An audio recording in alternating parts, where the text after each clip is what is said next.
Ouais, c'est bien là. C'est mignon. Bon, alors à tous, bonjour. Ça va? Ouais, toi. Très bien.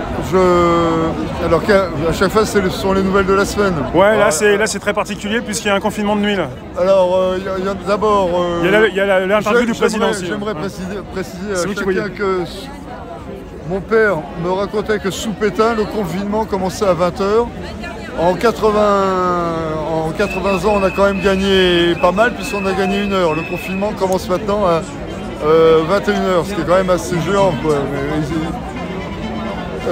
Je trouve les mesures de plus en plus liberticides non avouées. Je me demande où vont être les limites et je m'interroge car j'ai pris le train et le métro encore pour venir retrouver mes camarades. On peut se mettre un peu plus par là-bas parce qu'il y a de la musique. Je suis.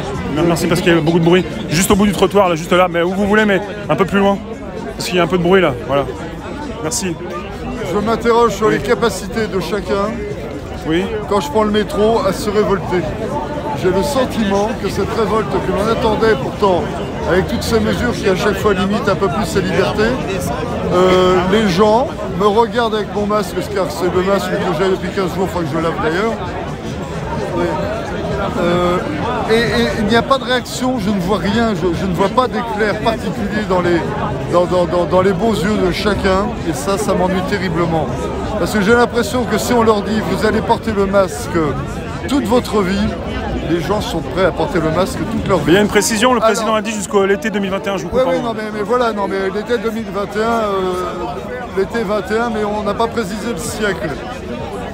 Autre point, je trouve que quand même ce millefeuille de exécutif, législatif, les médias et le judiciaire, tout ça entre les mêmes mains, m'inquiète de plus en plus. J'ai vu l'interview du professeur Toussaint. Alors je demande à chacun de regarder toutes les vidéos de tout ça. C'est un bon gosse qui est loin d'être con, qui est chef de service, qui lui, comme Perron, comme Raoult, est anti-masque. Il était interviewé par CNews, parce que justement il est toujours très calme. Il est interviewé par CNews et il présente ce que je regarde tous les jours, c'est-à-dire l'évolution du Covid-19. C'est-à-dire actuellement on est entre 60 et 90 décès par jour liés au Covid officiellement. Il présente cette planche qui est extraite de Santé France, c'est-à-dire qui reçoit l'aval des plus hautes autorités sanitaires françaises qui ont le désigné par le ministre de la Santé. Et la journaliste de CNews lui répond « Mais vous les sortez d'où ce diagramme ?» Mais c'est complètement dingue, c'est là où on se rend compte que même si on était dans la rue tous les jours à tout bloquer, on risque d'avoir systématiquement tort. Et ça devient dingue parce que ce type... Bonjour!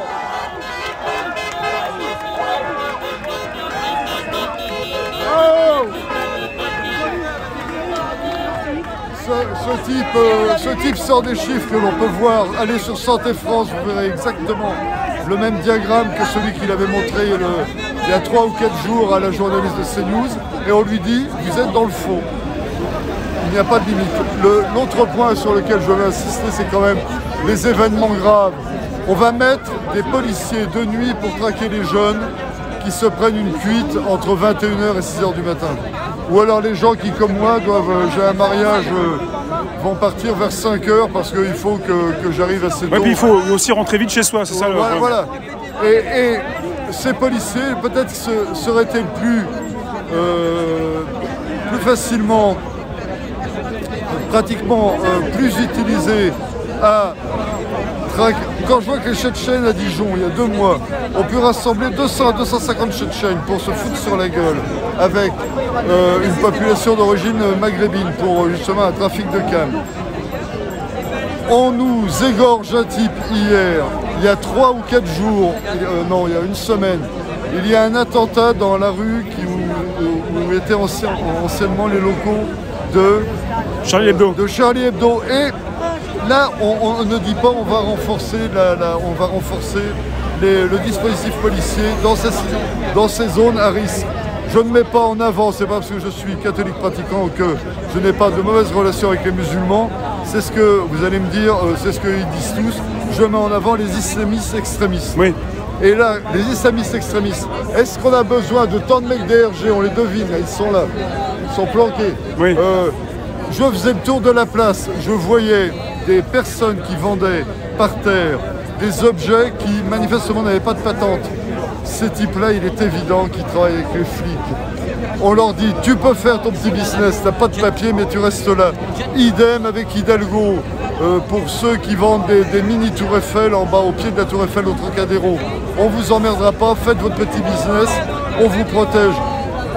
La loi, elle ne va que dans un sens, et ce sens-là m'inquiète de plus en plus. Parce que je ne sais pas où sont les limites. Le dernier point, c'est vraiment l'argent facile qu'est en train de distribuer Macron et sa bande. Il a reçu certainement les 40 milliards promis par l'Europe. Il faut se rappeler que ces 40 milliards, on en remboursera à peu près 90 milliards, non pas moi, 6 mois sur ma retraite et le travail que j'occupe actuellement, mais vous, nos enfants et nos petits-enfants vont rembourser 90 milliards.